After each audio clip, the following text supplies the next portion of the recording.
Yeah, I'm here with Tania Raymonde, the actor in a movie called Walden. I guess you would call it a thriller. It didn't seem that way at first because I wasn't quite sure what I was getting into going in. But then the movie, Right. it was like, oh, cool, it's a movie about a stenographer. This will be interesting. Then it takes a turn and becomes something completely different. What brought you Right. onto this project? Well, the casting director, Shannon McCann, had sent me the script and told me a little bit about the actors that would be in it. And I was a huge fan of Emile's just because of his body of work. And I loved the idea because first of all, I knew nothing about stenographers, really never paid attention, and had no idea kind of like how psychologically like taxing that job was. And I just thought it was a really funny idea for like a bloody revenge thriller. So I was down as soon as I read the script. I thought I had a good tone and I wanted to be involved. A lot of your scenes are mostly with Shane West, but you have Yeah. actors like Emile HIrsch, and I didn't know who Luke Davis was before this movie, but holy crap, he was great in this. Yeah, it's Just creepy. like Yeah. when you're around a bunch of actors, whether in this or you've done a lot of TV as well, does that just kind of help you? Just help everyone just kind of level up their game, just to kind of rise above each other, or how does that working in the group Oh, like that? oh yeah. I mean, that's one of the most fun parts of being on a movie is that you're part of a bigger team. It's like one big family. What's interesting is like when you play a cop, like most of the time you're going to have a partner. And Shane and I had never met until the first day that we shot. So we had to try to kind of create like a dynamic of cops that know each other for a long time. Plus, he's like from the South, so he's used to like small town kind of living. He knows what it's like. And for me, that's like super foreign because I'm from LA and I grew up in LA. So it was a really nice dynamic for the two of us. And we played really well off of each other, and it's fun to have a partner as a cop on set because it's like having like a friend in life. And in regards to like just watching the other actors performing, like it's funny you're part of an ensemble, but sometimes you don't act with everybody. And it was just great watching Emile and Kelly Garner just working on their scenes because that's almost like a whole other movie than the one we were in. So it was pretty cool seeing it all pieced together. Obviously, I'm not an actor, but I imagine you do TV, you're playing a character for an X amount of time. You have time to kind of live that character and kind of develop that character over a long period of time. Whereas a movie, you get the script, maybe you get a couple read throughs, and you're off to the races. You don't really have time to do that. What's some of the positives and negatives between working in TV where you have time to build that character in movies where you just got to go and just go for it? Well, movies, yeah, most especially indie movies, you're usually shooting very quickly, and movies tend to come together kind of at the last second. Like the cast says yes, and the script is put together, and production goes, and you go and you start shooting. I'm kind of, it's just not, you don't have the luxury of time that you do like on TV. TV is way more slow going. So, like something like Goliath that I worked on for like 4 seasons, which was like a total of 5.5, almost 6 years, you kind of live in the skin of the character way longer and it almost feels like real life.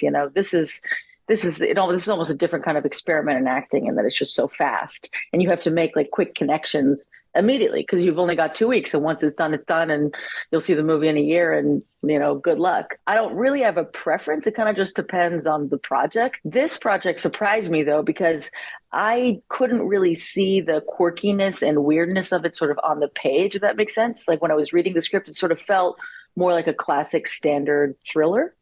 And what I was watching as we were shooting was like how kind of different and weirder it kind of was. And like that has a lot to do with Emile's performance and kind of how he decided to play the character. And I found that kind of like super cool and interesting. So it's nice to have surprises, when you show up on set. Yeah, a lot of the characters have their own quirk. Meal is the obvious one in there, but then Yeah, you gotta write that line because like if he goes just like a little too much more, then it becomes like, all right, pump the brakes a bit. But like you wrote it's that line hard. perfect. And you have Like, to trust yourself as an actor too, because like I mean that's the crazy thing about acting. You have to give yourself up to it completely. You don't really know 100% if it's like going to work or if it's going to be ridiculous or if it's gonna make sense in the movie. You just have to go and try and trust. I mean that's just your job. when you like past parts when you were to experiment like that, how much of that comes with preparation, like trying out your character? How much of that is just you trusting the director to just give you honest notes, or like and maybe other actors like giving Mm. feedback to each other? Like how much of that do you rely on, and when do you listen to them and go, yeah, that's a great idea, I should probably do this or that? Or I appreciate it, but I got this. And It's really, honestly, like you described it really well. It's like a total combination of all things. So you're kind of like pulling from every angle. So you have an idea of sort of what you think the character is going to be. You want to prepare as well as you can. But then when you get to set, everything sort of changes. So like you're no longer kind of thinking about it in your head. You're in this tiny town. So we shot in Conyers, Georgia, and then we went to Madison. And these look like picture book, towns from the South.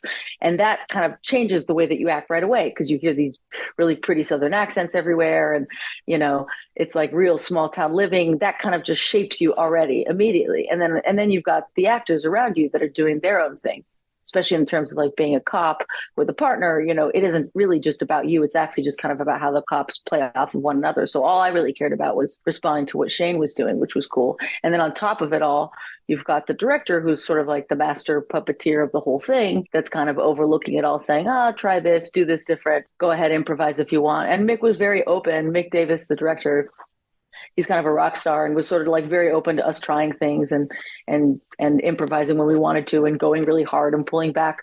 It's kind of, that's the best case scenario when all of those little elements work at the same time.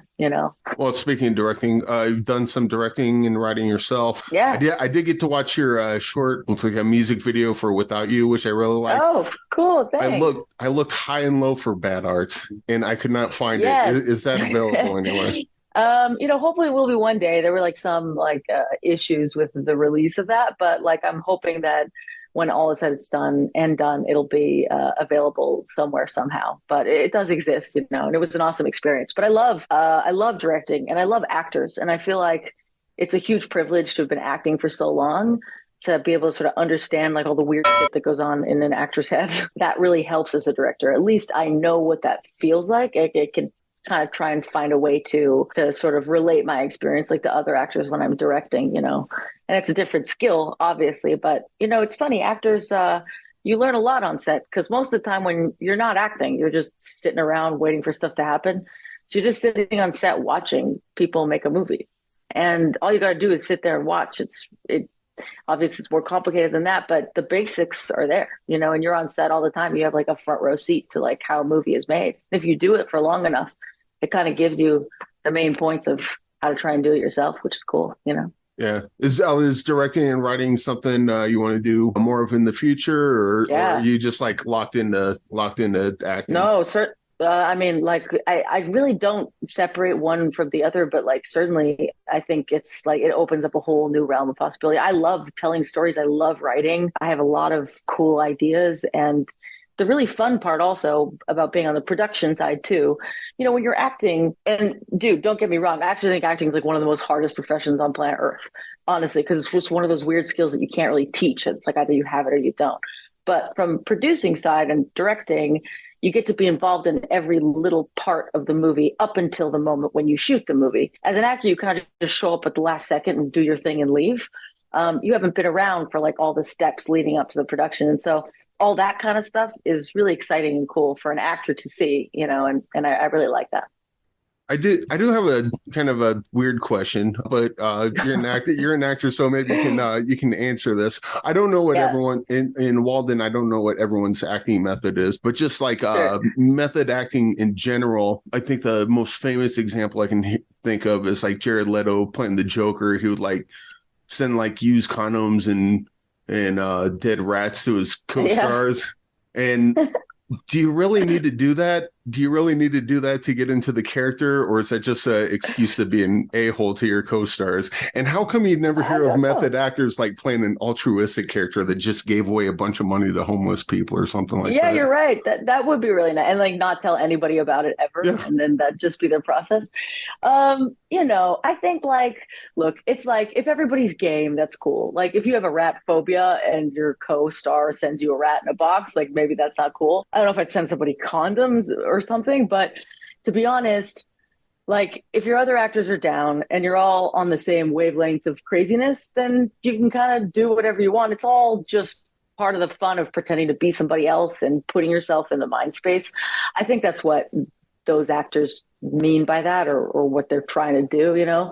It's when you're playing really out there balls to the wall characters too, it's hard to stay in that state of mind. I mean, look at like someone like Heath Ledger, like what he went through mentally to play the Joker on his movie and how it kind of drove him nuts and everything that led to him dying. And look, I don't know if it's connected, but obviously I know that you kind of have to torture yourself a little bit to get to those levels, especially for great performances like that. So, it is also all fun and games. If your co-stars are down, yeah, send them a rat in a box. Why not? All right. Well, it's in the mail. So, all right, sweet. Thank you. But, I need a third pet. But I'll end with this. We got a what's in the box segment, and in the box we have people put movies in the box. These are movies that either movies that are really personal to people, or movies that they're like, this one's really good and no one ever talks about it. I wish someone would talk about it. What's a movie you would like to put in the box?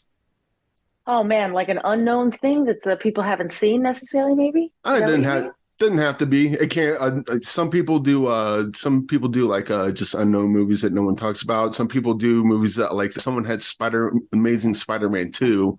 It was just a movie people crapped on, but they really liked and thought that people should kind of reconsider it. It's your movie, so whatever you want to put in. Got it.